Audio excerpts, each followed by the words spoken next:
Insya Allah di tahun 2019 130 cabang sudah saya lewatin sekarang. Kalau sekarang sih antara 100 naik turun karena memang sekarang lagi proses renovasi, proses pindah tempat dan lain-lain. Jadi banyak yang lagi direnovasi, ada yang baru soft opening, ada yang baru pengerjaan, baru memulai bangun lagi gitu. Jadi ya sekarang alhamdulillah sih udah sampai, kalau dihitung sampai tahun 2019 nanti udah di atas 130 lebih.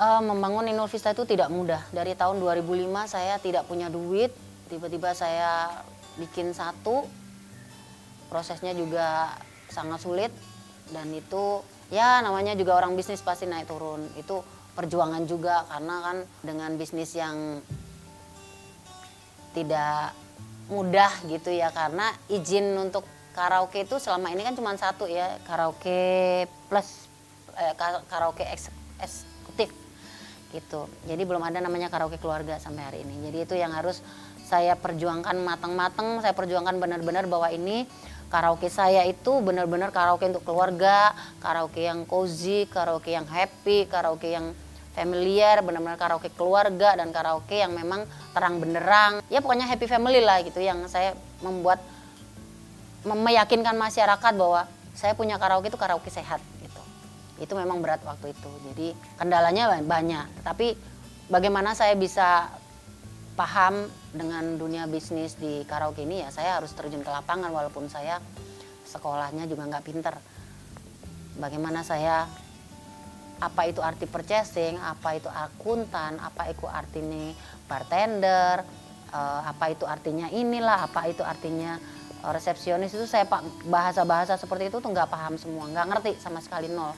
Bahkan untuk urusan izin-izin hiburan dan lain sebagainya itu saya nggak paham, tetapi karena saya belajar terus akhirnya bisa bertemu dengan kalau karaoke di Indonesia saya bisa ketemu dengan Pak Bupati, Pak Wali Kota, atau orang Pemda dan lain sebagainya untuk bisa bernegosiasi supaya mendapatkan izin lokasi atau mendapatkan izin untuk bisa ekspansi dalam pengembangan Vista di mana-mana. Itu kan akhirnya menjadi ilmu buat saya, karena kalau saya menyuruh orang itu kayaknya nggak prestis gitu. Jadi semua saya lakukan sendiri. Sampai di situ, sampai sekarang saya punya karyawan kalau dihitung-hitung ya hampir 9 ribuan kalau nggak salah. Dan itu memang tidak mudah, karena di bawah naungan seorang artis kadang-kadang kepercayaan itu orang masih ngambang. Tapi dengan keyakinan penuh saya, dengan perjuangan saya, bagaimana saya mengalami proses pembelajaran untuk bisa menjadi seorang bisnis woman itu nggak gampang.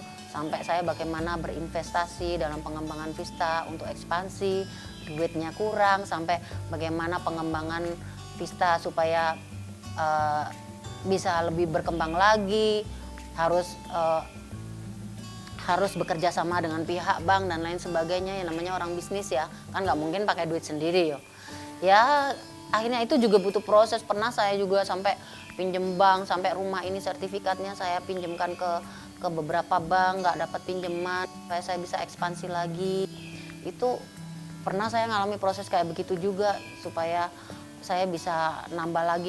Tapi akhirnya alhamdulillah sekarang dengan banyaknya karaoke yang saya bangun, terus dipercaya oleh pihak bank, akhirnya bisa kerjasama dan akhirnya bisa berkembang dengan pesat sekarang. Terus punya karyawan banyak dan sekarang bisa menjadi, kalau dibilang pionir sih ya nggak tahu ya, cuman saya berharap untuk tetap menjadi yang terdepan gitu, karena menjadi pionir juga sangat berat.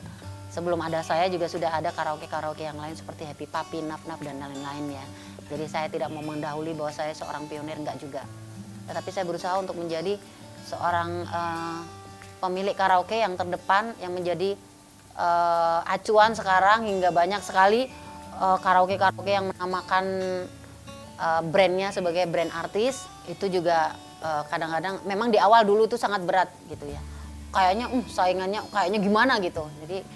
Tapi sekarang itu menjadi acuan buat saya untuk ke depan jadi lebih bagus lagi, memacu dan memicu saya untuk tetap mengejar waktu supaya saya tetap harus di angka 1. Jangan sampai aku mengalami kemunduran di angka 2, sedangkan yang lain di angka 5, 4, 3 sudah mulai maju-maju terus dan saya nggak mau kekejar. Di situ Inul Vista berdiri sampai hari ini, walaupun prosesnya panjang, tapi kalau diruntun ceritanya mungkin juga bisa sampai 5 jam nggak kelar-kelar. Jadi itu juga prosesnya panjang juga. Saya ada bisnis lain, saya bisnis kecantikan juga sudah 3 tahun saya jalani dan memang perkembangannya juga tidak begitu signifikan gitu.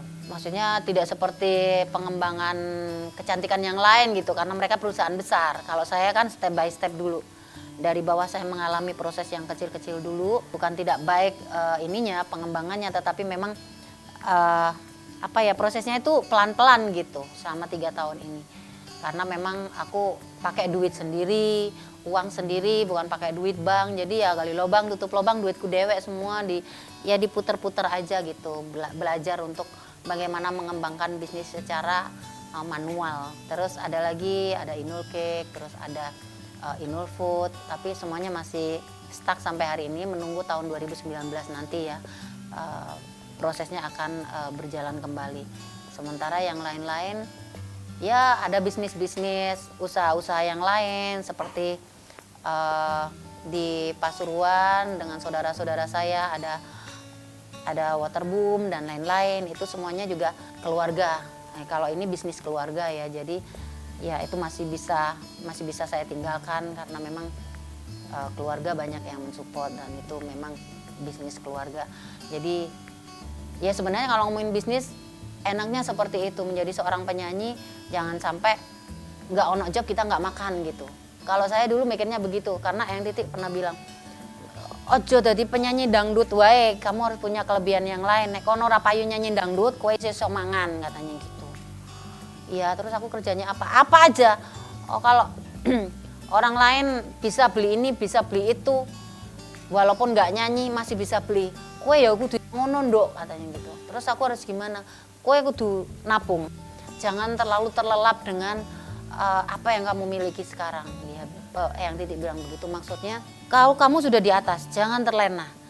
Jadi segera kamu harus mencari sesuatu supaya kamu punya backup yang lebih besar dari apa yang sudah kamu miliki. Itu yang sekarang saya pikirkan. Makanya kalau enak ya Mbak Inul tuh masuk nggak nyanyi, ngangkang kaki oleh duit. Ya memang karena prosesnya saya juga strateginya saya harus matang waktu itu. Saya juga nggak mau terlena pada saat saya punya rumah saya sudah lunas, saya harus bangun karaoke. Karaoke itu saya juga bertahun-tahun juga nggak menikmati profitnya. Untungnya juga tak puter, keuntungan dalam 1 tahun tak kumpulin, bisa buka lagi, tak tambahin, tak suntikin lagi dengan duit nyanyi. Orang kan nggak tahu saya makan tempe apa ikan asin, kan orang nggak tahu. Yang penting orang tahu bahwa karaokeku dari 1 menjadi 5. Tapi orang lain udah pamer pakai tas Hermes, aku masih tas kresek, nggak ada masalah. Yang penting nanti di suatu saat nanti kalau saya sudah tua, saya masih bisa membelikan anak-anak saya tas Hermes. Nah, ngono ceritane. Kata Eyang Titik Puspa, kalau yang lain sekarang kalau mereka pada pamer berlian, biarin kon gawe sing palsu ora apa-apa. Sing penting kon duwe-duwe sik, kumpulin sik asetmu.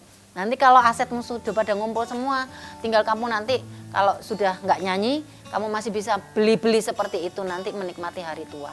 Jadi saya ngugemi omongannya Eyang Titik itu. Orang tua kan kalau ngomong ya memang banyak benernya kalau bener gitu. Ya memang bener, kenyataannya juga begitu. Orang pakai pamer ini, sok silakan aja. Wah, aku masuk ke branded ora paten. Yang penting aset ada semua.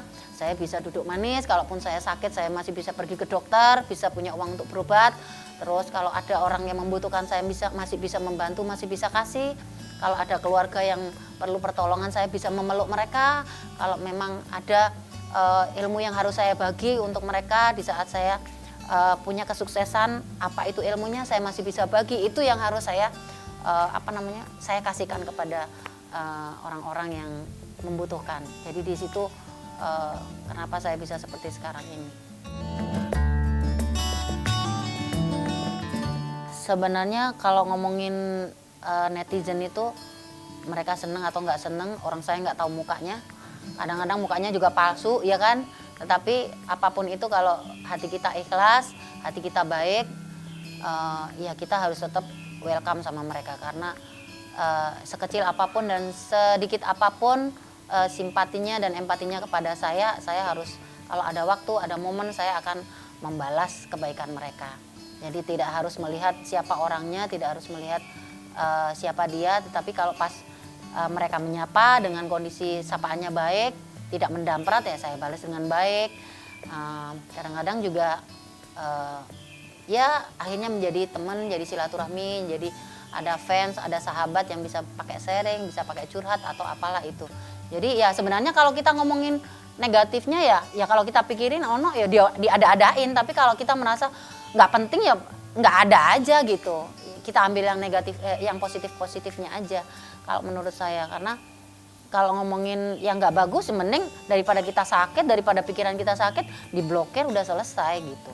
Tapi kalau di Instagram mereka adalah sahabat-sahabat bayangan lah gitu. Ya bisa menjadi teman juga kalau mereka baik.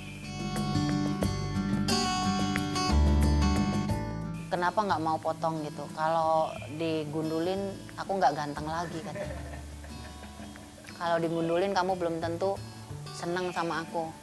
Karena kamu pertama kali senang sama aku gara-gara tak cium karena tak usek-usek sama kumisku toh, katanya gitu.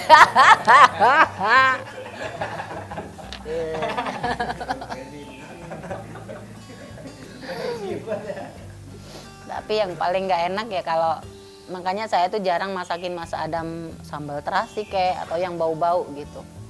Jadi, takut kalau kumisnya bau gitu. Jadi dia kumisan dari muda katanya, dari SMP sudah kumisan. Tapi tidak setebal sekarang. Tapi herannya sampai setua ini dia juga kumisnya nggak putih gitu. Karena mungkin dia rawat setiap hari, bangun tidur, habis mandi, potong-potong, dirapiin. Tapi saya lihat nggak pernah disemir. Saya kan udah berpuluh-puluh tahun sama dia, jadi ya udah tahu lah nggak pernah disemir, nggak diapa. Tapi kok tetap hitam aja, saya juga curiga gitu. Heran saya. Rambutnya udah mulai habis di sini, tapi kumisnya nggak ada yang putih gitu. Jadi ya, tapi dirawat. Saya mengenal Ibu Siwi itu adalah sosok yang ngayomi, sosok yang ibu banget kepada anak-anaknya. Kadang sosok sahabat yang bisa dipakein sharing. Terus ibu yang benar-benar menjadi pelindung buat kita semua. Dan ibu yang mengerti kemauan kita sebagai penyanyi dangdut. Dan Ibu Siwi banyak banget gitu. Dan saya melihat Ibu Siwi itu orangnya nggak pernah marah. Jadi apa keluhan kita, apa yang dimau kita itu kayak diturutin aja gitu. Apalagi kalau di urusan dangdut ya, kayaknya dijabanin aja kalau menurut saya. Jadi nggak tahu lagi, soalnya saya nggak pernah lihat Ibu Siwi marah sama saya atau sama yang lain-lain. Paling juga, Mbak, apa kabar? Happy gitu hidupnya gitu. Nah gimana? Mbak Inul kemarin nyanyi pakai baju ini bagus banget. Nyanyi lagu ini enak banget ya. Dangdut ini di ini gimana ya kalau seandainya. Jadi pembahasan tentang dangdut itu luar biasa. Makanya saya memberikan gelar beliau adalah Presiden Dangdut Indonesia. Jadi terima kasih buat ibuku tersayang, Ibu Siwi, yang sudah memberikan wadah dangdut sampai tahun 2019 ini ke depan. Mudah-mudahan sampai tahun-tahun selanjutnya Ibu masih memberikan kami tempat dan posisi yang baik untuk dangdut, khususnya di stasiun televisi. Dan terima kasih juga sudah membuat dangdut menjadi sangat luar biasa karena ide brilian dari Ibu Harsiwi Ahmad. Ibu kita semua. Ibu adalah ibu kita Kartini dari Inul Daratista.